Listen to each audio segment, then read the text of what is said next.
So Also, cool. do you have a name for this series? Not yet. I have a proposal. Are you ready for this? Go with it. Dicey discussions. I'm down with it.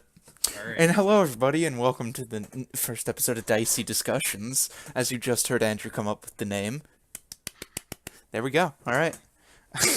Today we will be reviewing Unearthed Arcana Warlock and Wizard, and have some heated discussions about Lore Master.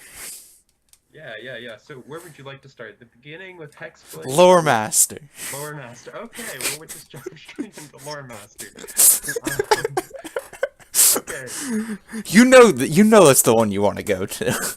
You want to jump right in with Lore Master. Okay. So, the first thing that you start off with Lore Master is like the double score of Yeah, proficiency. double proficiency. Let's also state, Lore Master is an arcane tradition for Wizard. Yes. Yeah. So that's instead of taking any specialized arcane school Yes. for like transmutation, abjuration, evocation, whatever. You can instead take Lore Master.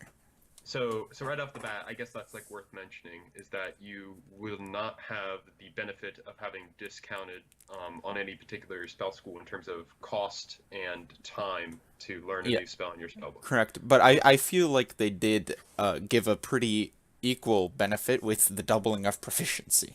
Yeah. I mean, but we've barely begun, Michael. There's so much reward for being the lore master. So much reward.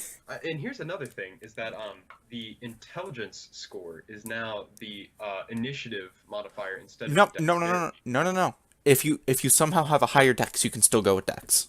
Oh yeah, I know. So it's either. Like, you usually have a higher int though. I mean, unless you're multi-classing and you pick. True. Yeah. So, or you want to have a wacky character. True. You be the wizard with an intelligence of 6. Yeah, I guess that is like if that's your first class, it's possible. Yep. Absolutely. But it wouldn't be favorable. I cast Burning Hands. What's your spell save DC? 7. We got this. Yeah. They all save. Shit. God damn it. So the next ability, the spell secrets, and I thought this was it might be. Actually, there's just so many good features. This isn't the best, but it's still pretty ridiculous what you can do. I feel like the first half of Spell Secrets is a little bit more sane than the second half. I like the concept with both halves of it, but the first half not as drastically over. Well, no. I guess you could say it's still as overpowered. Yeah. No.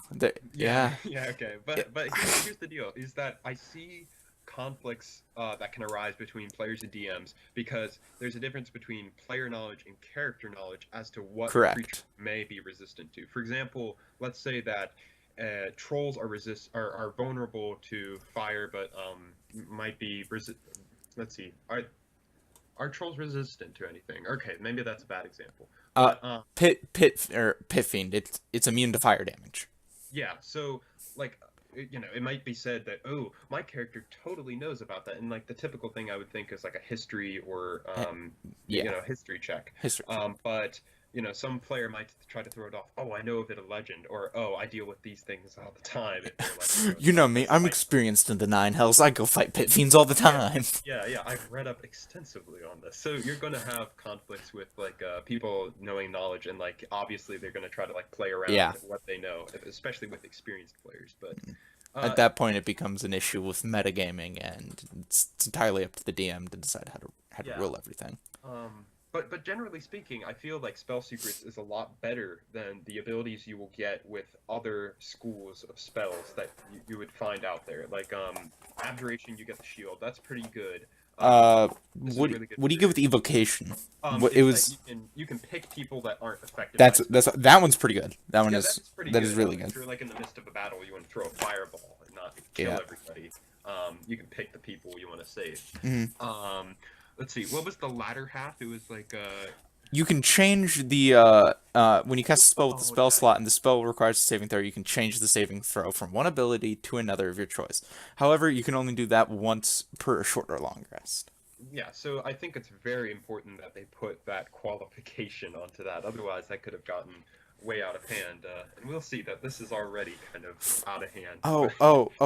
I'm gonna cast Fireball. I'm sorry, I need you all to make Charisma saving throws. Yeah.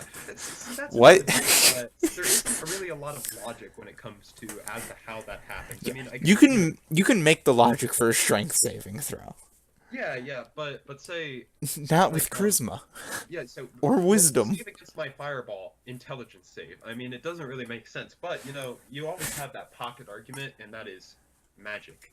It's magic. It doesn't make Yeah, sense now, does it? it's magic. It doesn't make sense.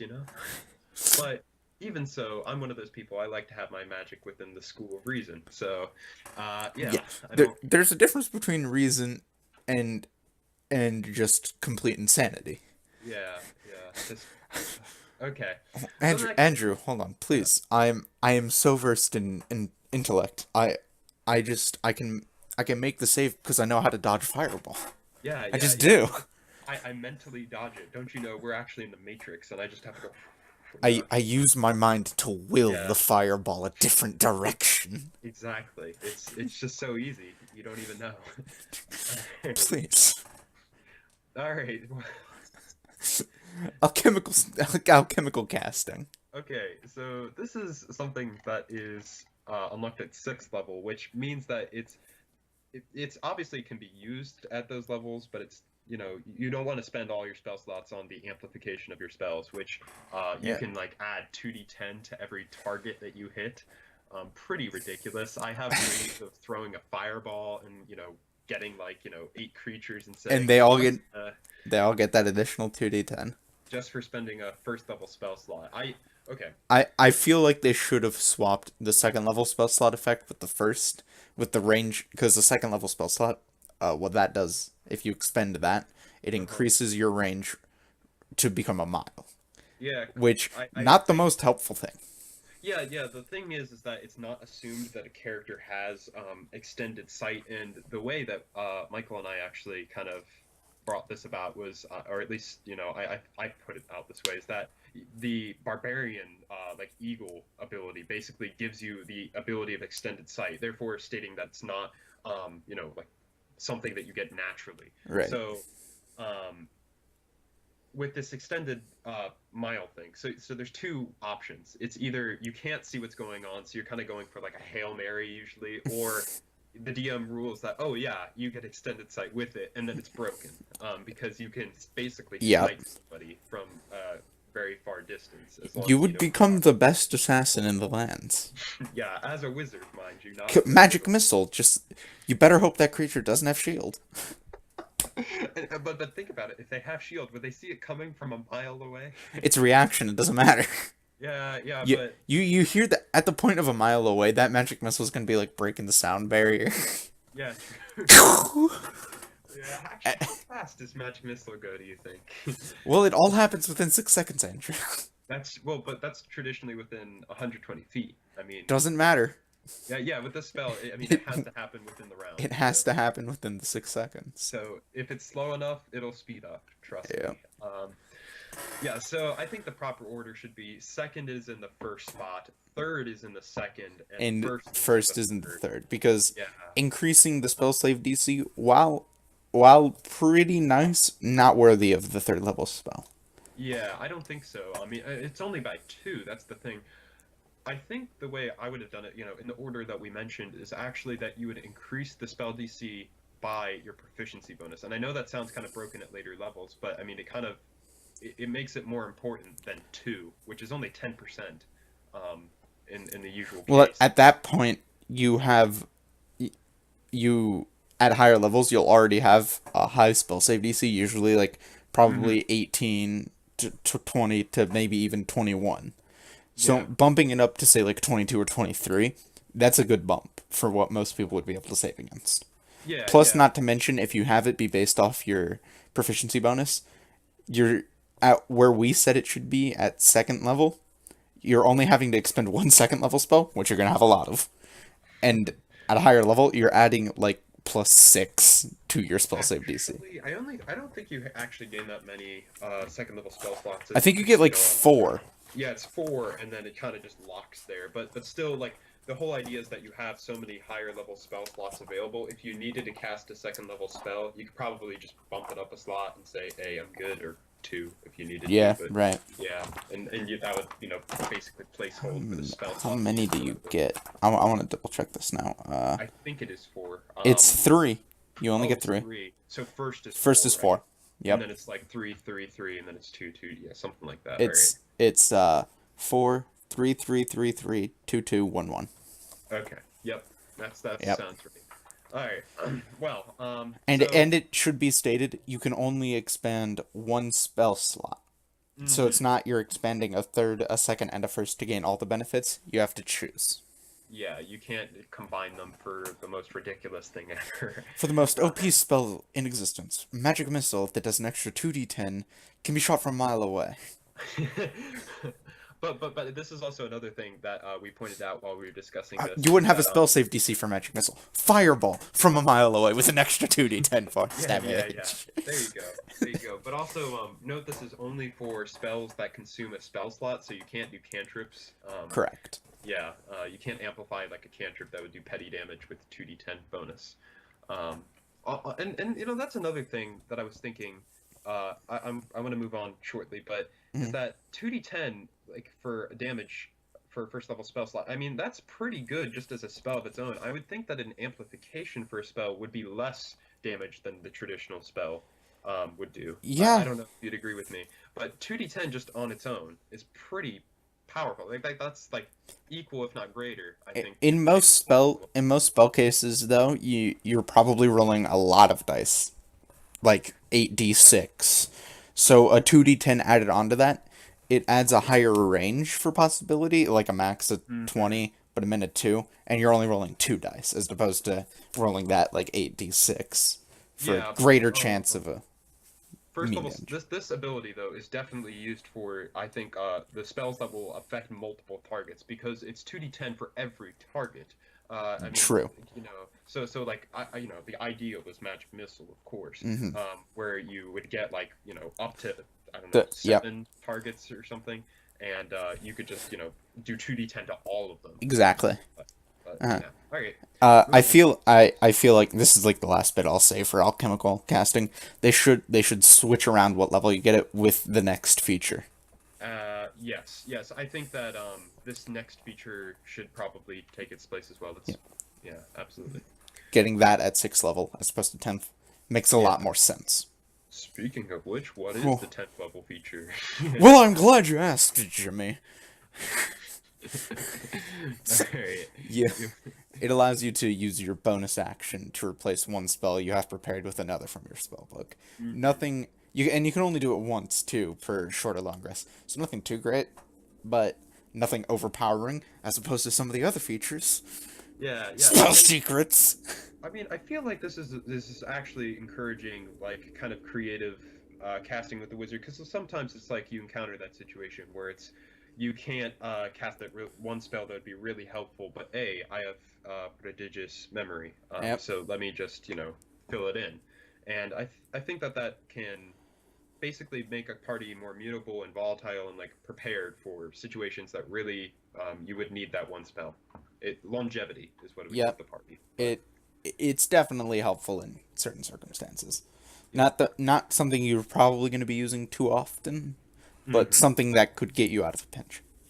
Yeah, absolutely. All right. And lastly, Master of Magic. The Controversy. The glorious, just like the icing on the cake for Lore Master. At 14th level, you gain the ability, as a bonus action, mind you, to cast a spell from any other class's spell list. Mind you, you have to have a spell. You have to have a spell slot of the level of the spell you're casting, and you cannot already have it prepared.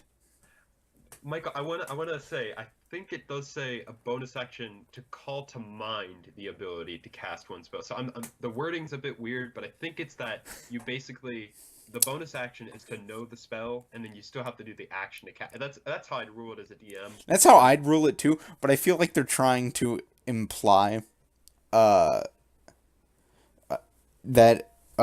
you're casting it with it. Yeah, okay, yeah. It's so I so mean, we can agree that. if you read it this way, it's like if you read the last bit of it, it's the ability to cast a Mhm. spell vanishes from your mind when you cast it or when the current turn ends. So you may use that feature and you may not end up casting the spell, but if you don't, Mhm. your current turn ends. Yeah, So yeah. So it gives you the ability to cast it, but I feel like they're trying to say you still have to use your action to cast the spell. yeah, absolutely. I mean, like that's what you'd want to do. I'm just saying, like, it's not the bonus action is the Correct. spell casting. So it's like Correct. fireball plus whatever spell I want from any spell list. Um, Right. so that's I still just think though that giving wizards the availability to go into other True spell resurrection. lists, yeah, like True Resurrection. This is a minor one, but I was thinking about it. Find Steed.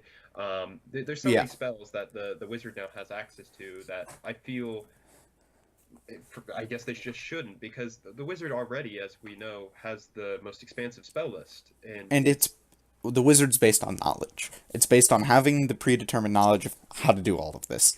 Giving them Master of Magic is, as I've said to you before, is basically giving the middle finger to every other spellcaster known to man, other yeah, than say like maybe sorcerer, who it's basically a rip off of through the wizard. wording it doesn't really is through the wording in the player's handbook is basically wizard without the spell book and without the prior knowledge of how to do all of it. Yeah, So, yeah. And that's another thing is that it kind of breaks the, like, as you stated, the fundamental idea of the wizard is that you are memorizing and studying spells, and that yep, if this is not something that you would like prepare for, it's just kind of something that you pull out of the blue. Um, yep.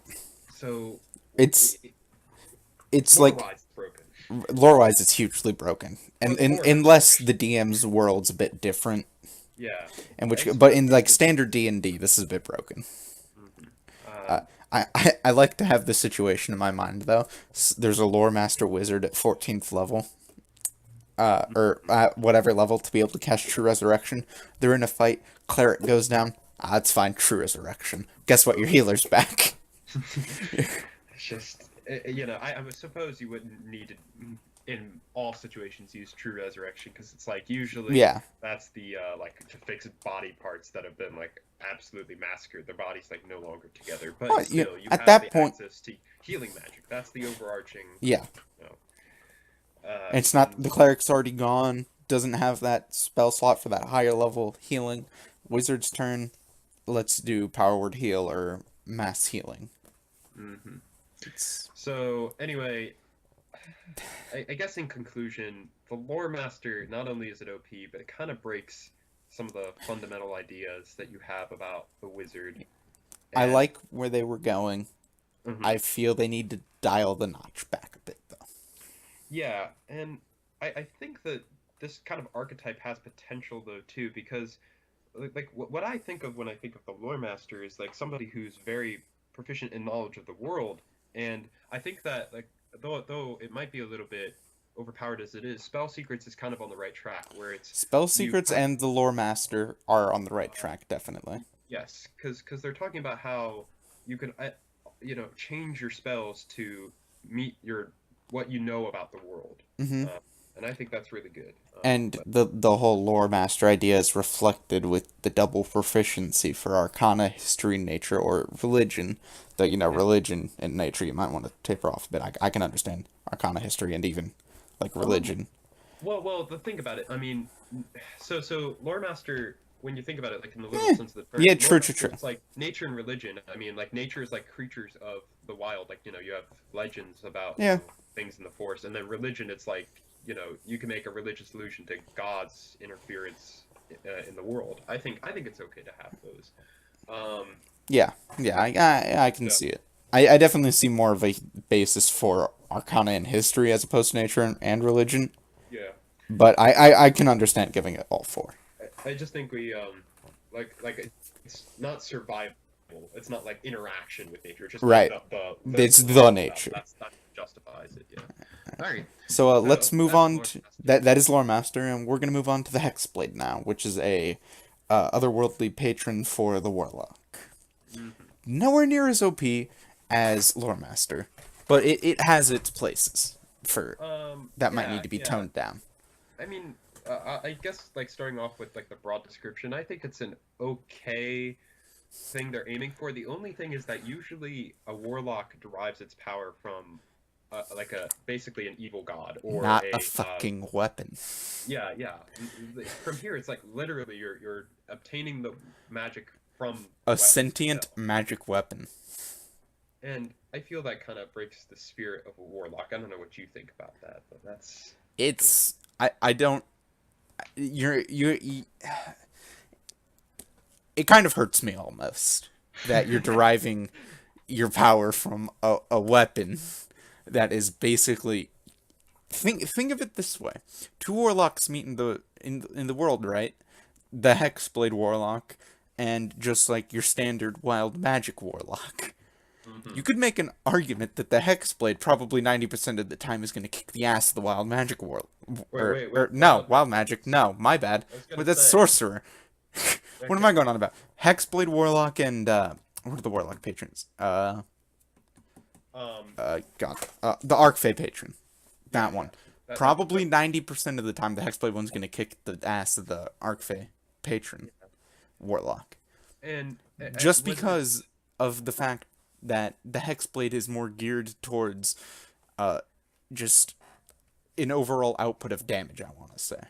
Yeah, you know what's weird too is that in this, and it's even worse because it's in the same Unearthed Arcana, the Hexblade description makes an allusion to the Raven Queen, and the next which we'll get into later, the next world, it's the Raven Queen.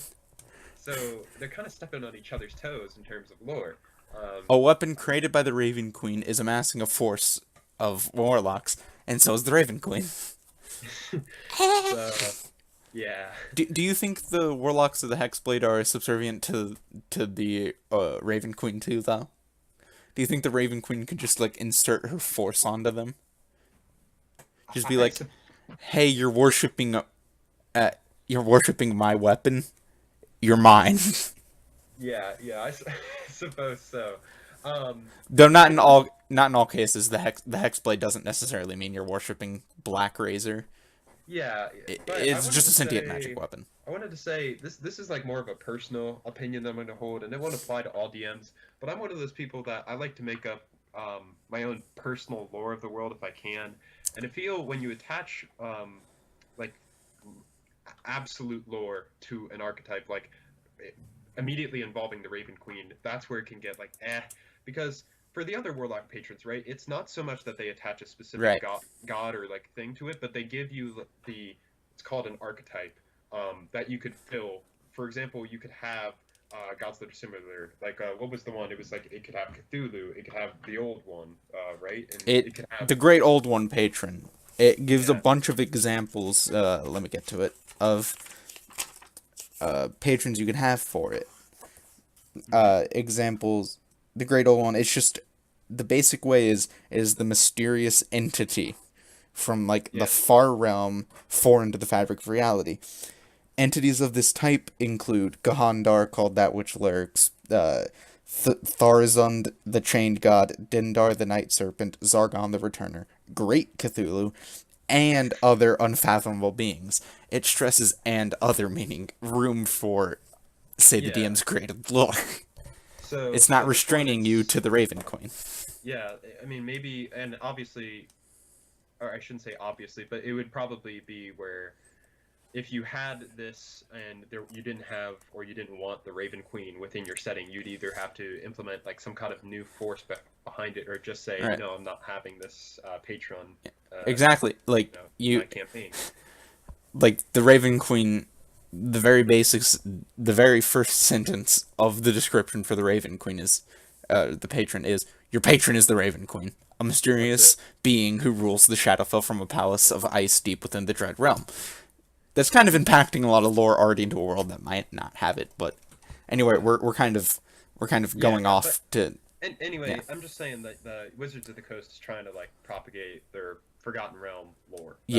Rather than like just leaving the book open for other people. But this is playtest material, so let's, true. Let's get into the Hexblade. So and Warrior, right? Hexblade, the Hexblade. Well, yeah, you get the expanded spell list. That's the expanded spell list in the Hexblade's Curse. Hex Warrior. Hex Warrior. You were right. I didn't see that. My bad. Yeah. You gain proficiency with medium armor, shield, martial weapons, and in addition, when attacking with a melee weapon that you're proficient with, and it lacks the two-handed property. Key thing there. Warlocks attack with the two-handed property. You can use your charisma modifier instead of strength or dexterity for the attack and damage rolls. I like you're getting proficiency with medium armor, shields, and martial weapons. That does good for the fact that you're worshipping a weapon. I do not like that you are getting the ability to use charisma instead of strength or dexterity, because nowhere does it say like you are using a magical weapon that you don't have your hands on and is attacking for you and you're just charming the weapon. No, you're still swinging the weapon about and all that. You don't charisma a weapon into doing damage. I'm sorry, like unless you're walking up to the people and going like, "Hey, let me stab you." Charisma.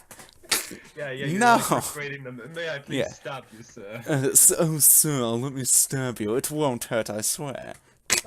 No. But here, there's another level to this too, I feel, and that is that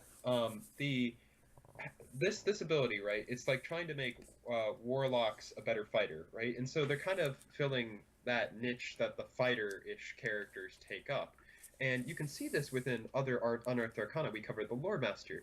That what we're seeing is that these archetypes are actually stepping on the toes of other classes. Like there was another wizard archetype, the Theurgy. I mean, you might as well just call him the Cleric. I mean, he basically had the abilities of a cleric. We'll probably cover that in another episode, but that's one of the things I'm really disappointed with Unearthed Arcana, is that they're merging the classes to where there's no like lines dividing them. They're just kind of blurred now. I'm gonna give Wizards of the Coast credit on this.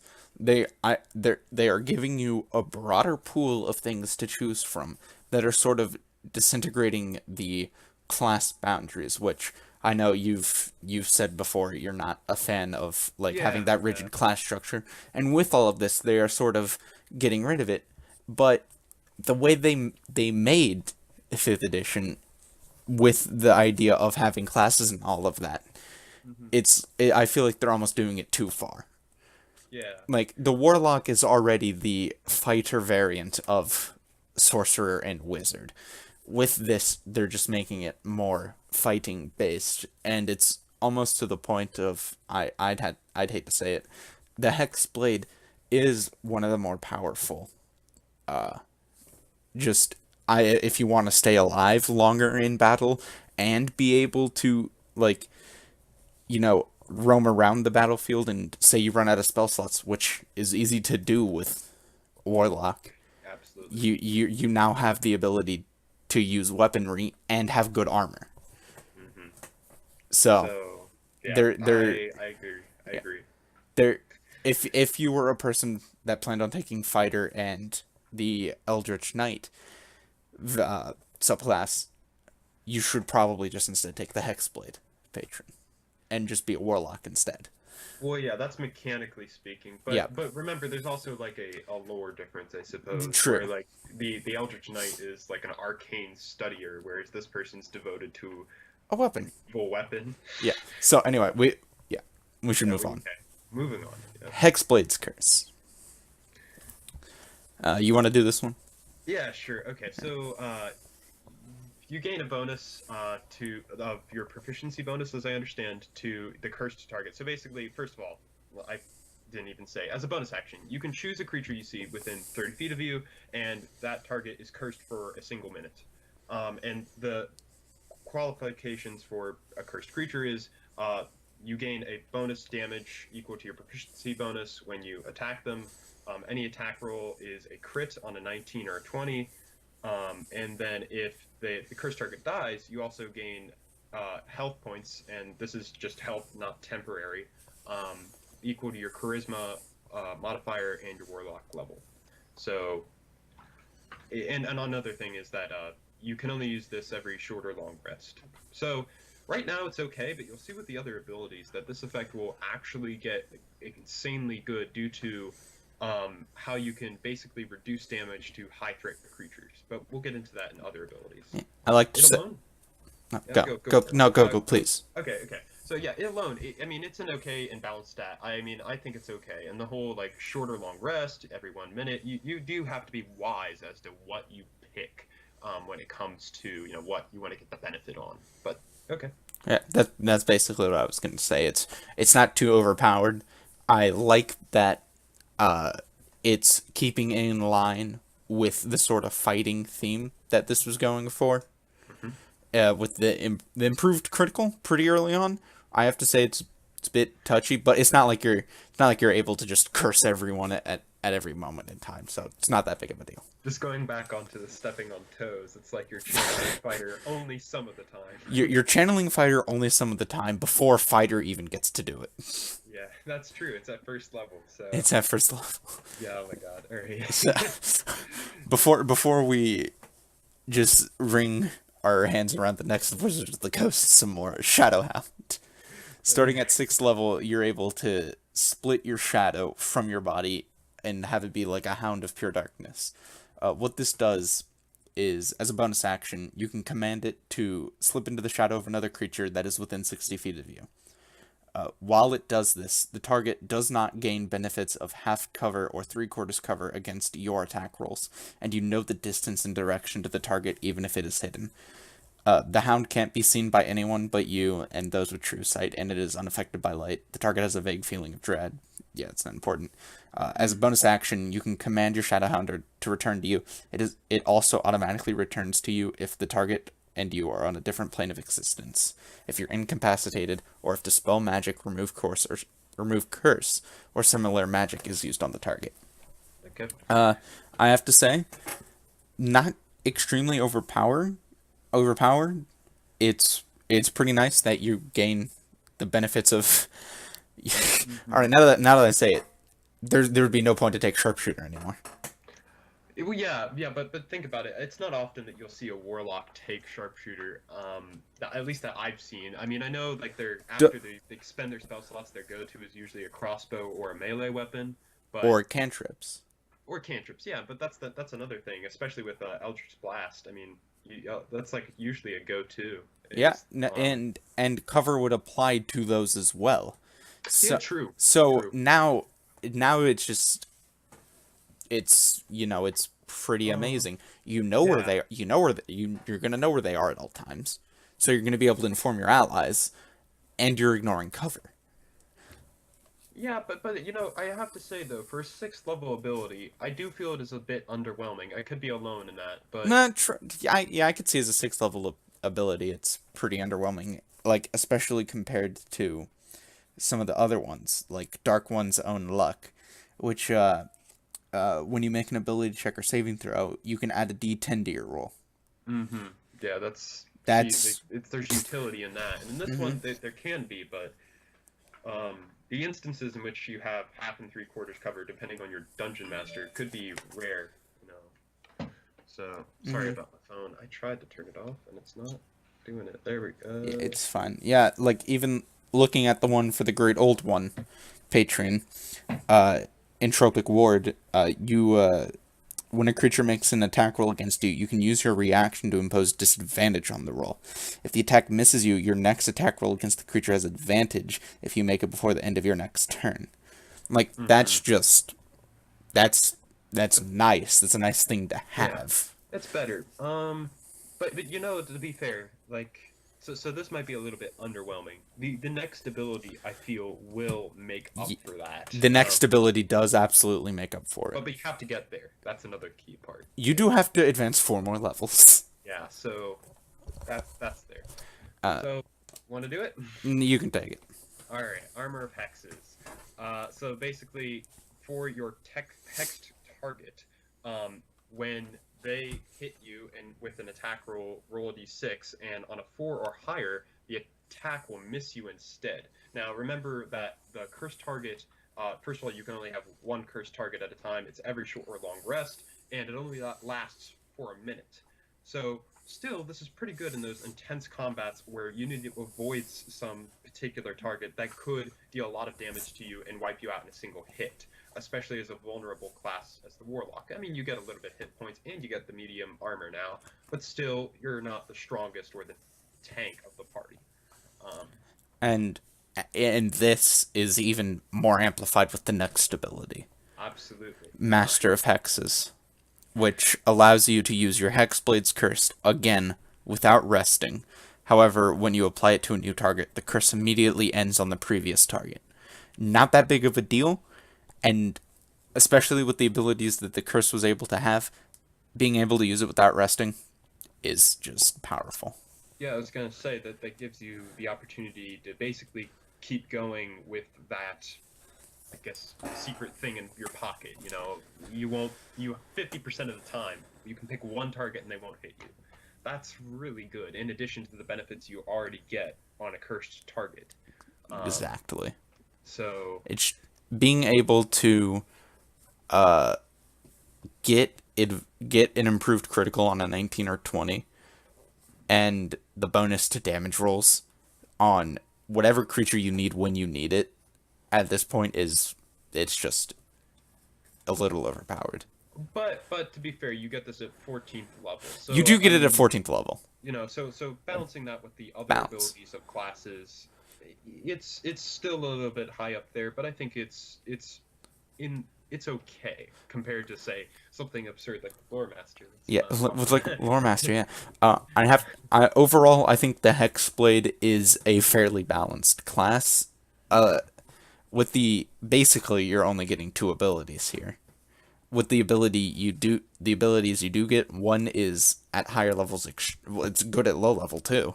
It's extremely good, and then you have like basically a fluff thing, really, with a bit of feature to it. Yeah, I think my biggest concern with the Hexblade is more the lore impacts and how it's kind of odd. Logically speaking, worshipping a sentient magic weapon to get power doesn't necessarily make the most sense, but I guess you can make an argument for it. Yeah, and it's something different for maybe that character. I bet you that somebody's throwing this idea, and it's like, hey, you can do this. It's something unique. Yeah, definitely. Okay. And the Raven Queen. Move on to the Raven Queen, which is, once again, they're kind of stepping on each other's toes, but that's okay. Sort of stepping on each other's toes. Depends on which sentient magic weapon you want to worship. So this one is regarding the Raven Queen, who is the mysterious ruler of the Shadowfell. Yeah. And as far as like the general theme is that you'll see that it has to do a lot with a particular raven that you will have following you, and that you can send off to help you perceive other things. And that's the general theme. So, like the previous one, you do get an expanded spell list. So you get False Life, Sanctuary, and a bunch of other spells that I would actually say are particularly useful. Speak with Dead is the first one that jumps to my mind. Yeah. And Spiritual Weapon. And I mean, even Sanctuary. Yeah, Sanctuary is good too. And I will say, at the earlier levels, it's more helpful than the latter. But False Life is also something that can, make sure that you get out of a sticky situation. I've seen a clutch moment with Sanctuary, where Sanctuary was used that really saved the life of this party almost. Because that additional, I think it's save that you need to make in order to... You have to make a wisdom saving throw in order to hit the target. Yeah, and that's addition. You have to actually roll the attack roll if they even pass it too. Yeah. So there's another layer of they might not hit this person. And it's really good. It's really good with people that have low hit points. You're gonna want to give them Sanctuary, just to keep them in the fight a little bit longer. And even putting it to an aesthetic lore thing, it kind of makes sense. Is that you're protecting life so it doesn't die before it's supposed to. Because the whole point of the Raven Queen is making sure people die at the time they are meant to die. So getting Sanctuary it's important. It's basically ensuring that person's lifeline. I think silence is an interesting thing too. I think in our parties we kind of overlook that, but silence is usually you usually need to have a verbal component to your spell where you speak something. If the room is silent, no spell casting can occur. Unfortunately, silence, with the way silence works, that's also it also negatively impacts you. But absolutely. So but if you need to make a run, I don't know. Yeah. But anyway, so that's that. You want to do the Raven or shall I? You shall. Okay. Oh crap! I just. Okay. So, you at first level you gain the service of a spirit sent by the Raven Queen, which is basically a raven itself.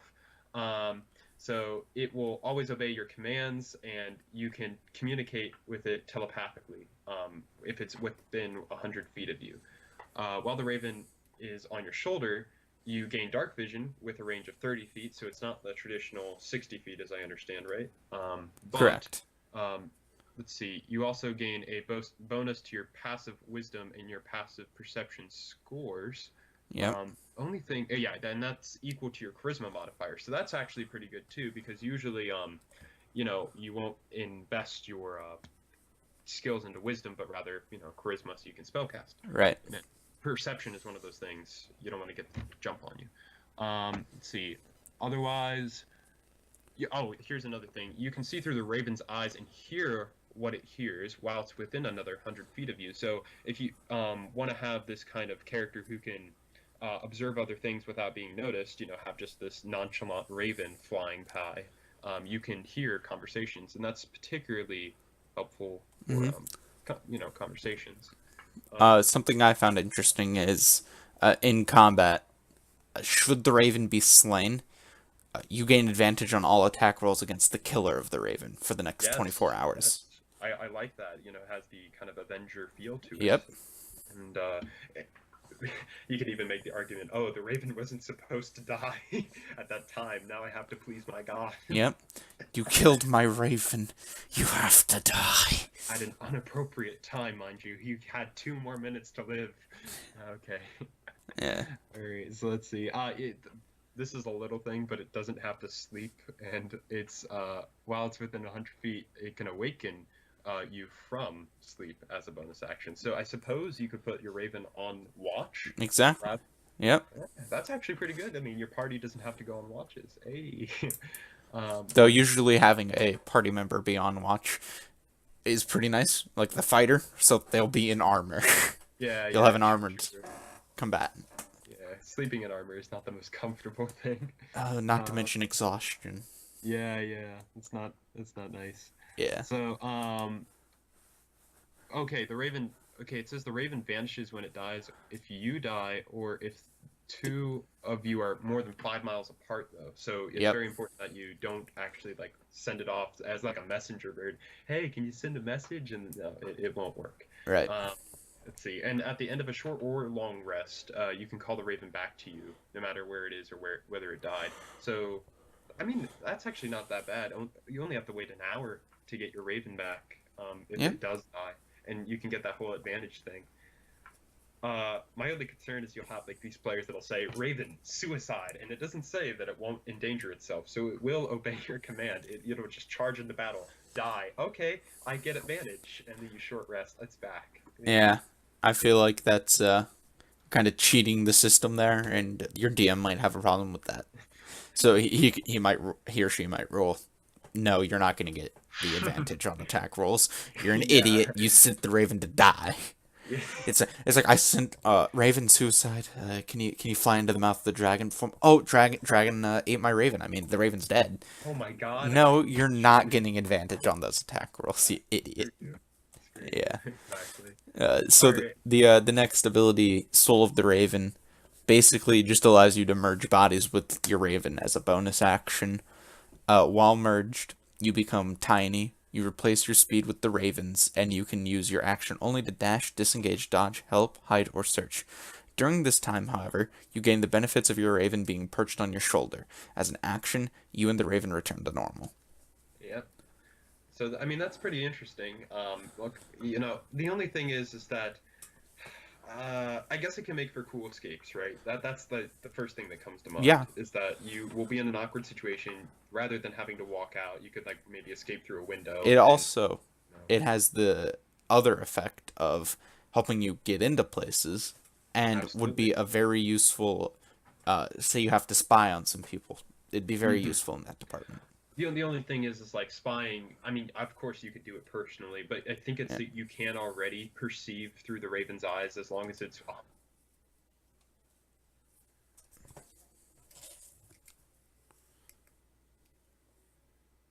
Andrew? Oh no, I have lost the Andrew. Wait, did I mute myself? Yes, you did. Wait. Oh, okay. No, I didn't mute myself. Okay. Oh, yeah, Can you you still just... hear me? I hear you now, yes. Okay. Whew, So, technical difficulties. uh, all right. So I was saying, like now the distance limitation is kind of gone because like you could already see through your Raven's eyes, but you had to stay within 100 feet. So, But yeah. yeah, you can just travel there if like you can't be within 100 feet of where you want to check out. So Yep. Raven Shield. Let's see. Oh yeah, this one is in question as to whether it's balanced. But, Advantage on death saving throws. so yeah, you gain advantage on death saving throws, immunity to the frightened condition, and resistance to necrotic damage. So Resistance to necrotic, I'm fine with. yeah, same. I can push immunity to being frightened. You know, that has its huge benefits in certain situations. But something just I can't accept advantage on death saving throws just all the time. I can't. I won't. I It can't just gives accept a clear benefit to this player. It's not it like is. an ace or anything. I It's know. just that It's just like, oh, you're unconscious. You have advantage on death saving throws. Why? Because you took this. yeah, I feel like that's more of like a 14th level or you know 18th level benefit. Exactly. than It's like not 10th a. level, I It's a think. thing no one should just get naturally. Yeah. I hate to say it, not even a cleric. You shouldn't get advantage on death saving throws unless the hand of God gives it to you, which I guess in this case one is. There you go. I mean, Shooting my own argument in the foot right here. yeah. There's no argument here. I guess we could just move on. You know, obviously it's just It's ludicrous. It's Yeah, ludicrous. yeah. I just can't. I don't like it either. I Qu- think though, what would we suggest to put there in its place though? you could just get rid of advantage on death saving throws, and I'd be fine with it. Immunity to frightened you could push as a bit too overpowered, but overall as like a feature, if you remove death saving throws, it immediately just becomes a lot more balanced. I'm thinking like maybe what you can do is rather than say you have advantage on death saving throws, and I know this is a little bit underwhelming, but say you can't critically fail death saving throws. So That would yeah, no, that would be better. yeah, so it's like if you roll a 1, you just You lose, you lose 1, not rather than 2. just dying or whatever you do. It's I think if you that's roll a the- 1, you lose 2. You fail 2 death saving throws. Oh really? Okay, Yes. I thought it was you die. No, God no. All right. So okay. Alright. Last but not least, Queen's right hand. yes. Starting at 14th level, you can channel the Raven Queen's power to slay a creature. You cast Finger of Death. After you cast a spell with this feature, you can't do so again until you finish a long rest. No, I- need to check. Is it? I do they have- Finger of Death at that level, like normally. Like Yeah, they get it the level before. okay. So that's not- I hate to say this. It doesn't say if this is an action, a bonus action, or anything like that. It just says, hey, guess what? You can cast Finger of Death. Oh yeah, true. So it's like, Well- do you get to use your action, a bonus action, and then just say, hey, guess what? Queen's right hand, Finger of Death. Because here's one way of looking at it. It says you can cast Finger of Death. Finger of Death's conditions, I would say, apply then. And if Finger of Death has a casting time of an action, then All right, that's fair what you enough. do. Fair enough. So Because I was about to make an argument. There are some features that don't say use your action or bonus action to do this. Like, yeah, I'm pretty sure Action Surge. Action Surge is like the one that comes to my mind because it just gives you another action.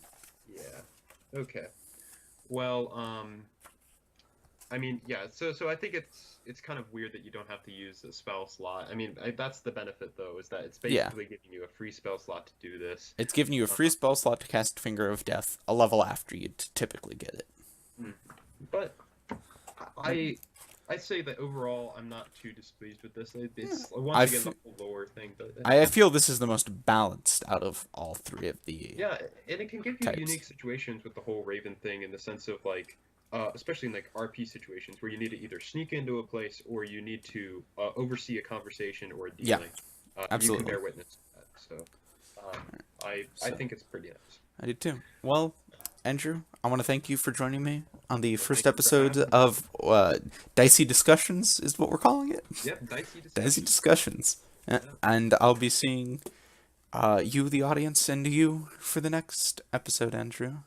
All right. Where Absolutely. we'll, and I'm saying it right now, we'll get the other frustrating one out of the way. Oh yes. The 4 Unearthed Arcana subclasses for Fighter. Yes, the martial archetypes. The martial archetypes. Yep, we'll do that one next. So, Well, thank you. until next time, just have fun.